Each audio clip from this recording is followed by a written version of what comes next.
क्या है ये एसआईएफ और क्या है इसकी खासियत? जैसे बोलते हैं कि जरूरत आविष्कार की जननी होती है। सेबी ने और इनफैक्ट जो डायरेक्ट इक्विटी का डेटा जो आते थे उसमें वो दिखाया गया कि 90% जो रिटेल इन्वेस्टर्स हैं वो अपना ऑप्शंस में या जो जितनी भी स्ट्रैटेजीज रहती हैं ऑप्शन स्ट्रैटेजीज उसमें वो लूज कर रहे थे। और ये गवर्नमेंट की बहुत बड़ी चिंता बन गई थी कि लगभग 1,80,000 करोड़ के ऊपर ऊपर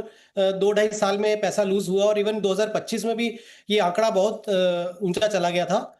तो उस वहां पे सेबी को ये लगा कि हमें ये गैप को फिल करना चाहिए जहां पे लोगों को एक एक्सपर्ट प्लेटफॉर्म दिया जाए, एक्सपर्टीज के साथ दिया जाए, और ये जो लोग अपना पैसा लूज कर रहे हैं उनको ये नुकसान से बचाया जाए। और वहां पे ये जो है एसआईएफ की जो आप कह सकते हो एक जो थॉट आया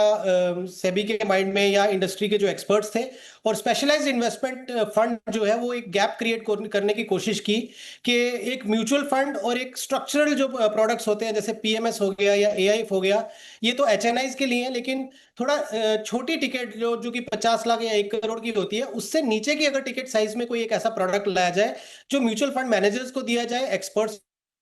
को, रिटेल निवेशकों को कम से कम एक ऑप्शन मिले जहां पे वो अगर ऑप्शन स्ट्रेटजीज में या इस तरीके के जो स्ट्रक्चर प्रोडक्ट्स होते हैं उसमें अगर वो उनको निवेश करना भी है तो एक एक्सपर्ट हैंड्स के थ्रू किया जाए बनिस्बत खुद करके और इतना नुकसान किया जाए। तो ऐसा ही एक कैटेगरी इंट्रोड्यूस की गई और अप्रैल से उसको अप्रूवल मिला। और उसके बाद अगर आप देखेंगे 3-4 फंड हाउसेज जैसे आज